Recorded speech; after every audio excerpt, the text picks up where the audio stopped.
നിയമസഭാ തെരഞ്ഞെടുപ്പിൽ രാഷ്ട്രീയ നിരീക്ഷകരും ജനങ്ങളും ഏറെ ഉറ്റുനോക്കുന്ന ജില്ലകളിൽ പ്രധാനപ്പെട്ട ഒന്നാണ് പത്തനംതിട്ട.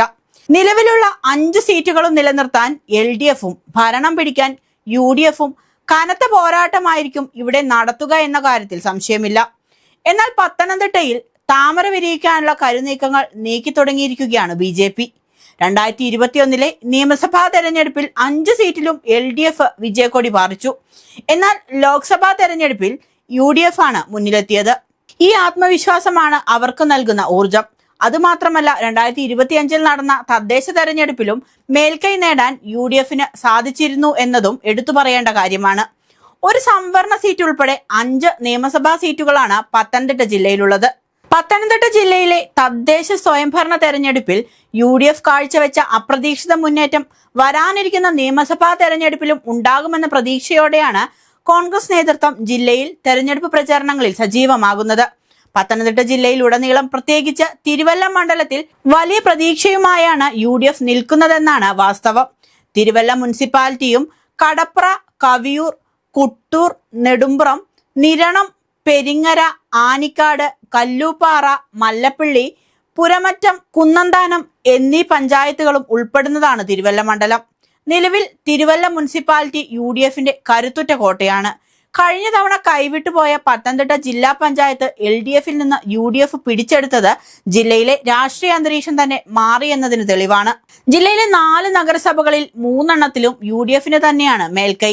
ആ കൂട്ടത്തിൽ അടൂരും പത്തനംതിട്ടയും LDFിൽ നിന്ന് UDF പിടിച്ചെടുക്കുകയും ചെയ്തിരുന്നു. എന്നാൽ LDF അത്ര മോശമാണ് ജില്ലയിലെന്ന് പറയാനും സാധിക്കില്ല. കാരണം BJPയുടെ കൈവശം വരുന്ന പന്തളം നഗരസഭയിൽ ഇത്തവണ LDF 14 സീറ്റുകൾ നേടി ഒന്നാമതെത്തിയ കാഴ്ചയും കണ്ടില്ലെന്ന് നടിക്കാനാവില്ല. UDF 11 സീറ്റുകൾ നേടിയപ്പോൾ BJP 9 സീറ്റുകളിലേക്ക് ഒതുങ്ങി. എന്നാൽ ബ്ലോക്ക്, ഗ്രാമപഞ്ചായത്തുകളിൽ UDFന്റെ കുതിച്ചുചാട്ടം ഉണ്ടായിട്ടുണ്ട് എന്ന കാര്യം രാഷ്ട്രീയ നിരീക്ഷകർ പോലും ശരിവെക്കുന്ന കാര്യമാണ്.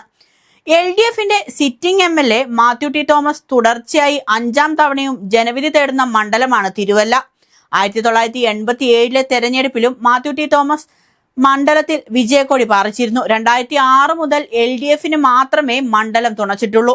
ശബരിമല വിഷയം ആളിക്കത്തുമ്പോഴും മണ്ഡലം ഇടതുപക്ഷത്തിനൊപ്പം തന്നെയായിരുന്നു.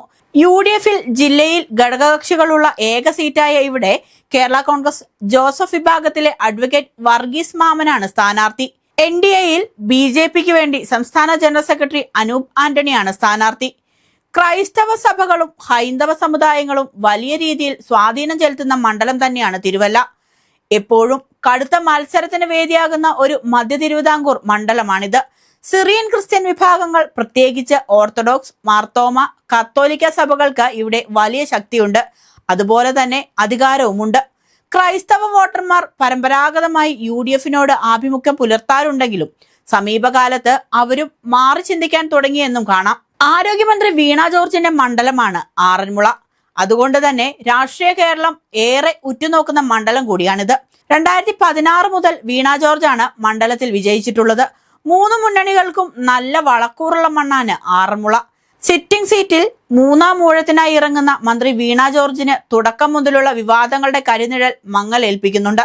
കോൺഗ്രസിലെ യുവനേതാവ് അബിൻ വർക്കിയെയാണ് മണ്ഡലം തിരിച്ചുപിടിക്കാൻ കോൺഗ്രസ് നിയോഗിച്ചിരിക്കുന്നത്. പെരുമ്പാവൂരിൽ നിന്ന് അബിൻ വർക്കിയെ ഇവിടേക്ക് നിയോഗിച്ചത് സാമുദായിക സമവാക്യങ്ങൾ കൂടി കണക്കിലെടുത്താണ്.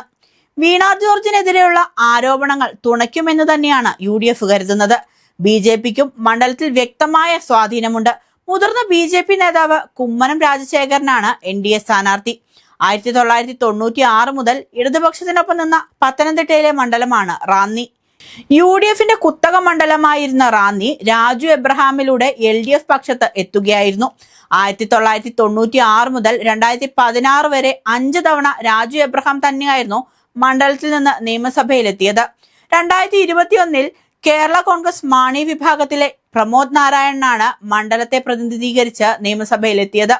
റിങ്കു ചെറിയാനായിരുന്നു എതിർ സ്ഥാനാർത്ഥി. കേവലം 1285 വോട്ടുകളുടെ ഭൂരിപക്ഷത്തിലാണ് പ്രമോദ് നാരായണൻ വിജയിച്ചത്. ഇപ്രാവശ്യം LDFന് വേണ്ടി പ്രമോദ് നാരായണൻ തന്നെയാണ് മത്സരിക്കാൻ ഇറങ്ങുന്നത്.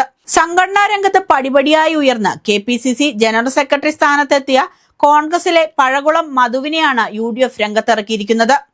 NDAയിൽ കഴിഞ്ഞ തവണ BDJS മത്സരിച്ച ഇവിടെ ഇത്തവണ BJP മത്സരിക്കുമെന്നാണ് എല്ലാവരും കരുതിയിരുന്നത്. എന്നാൽ അപ്രതീക്ഷിത ട്വിസ്റ്റ് ആണ് സംഭവിച്ചത്. 2020ക്കാണ് NDA സീറ്റ് കൊടുത്തിരിക്കുന്നത്. വ്യവസായിയായ തോമസ് കെ സാമുവലാണ് NDA സ്ഥാനാർത്ഥി. LDF നീണ്ട ഇടവേളയ്ക്ക് ശേഷം തിരിച്ചുപിടിച്ച മണ്ഡലമാണ് കോന്നി.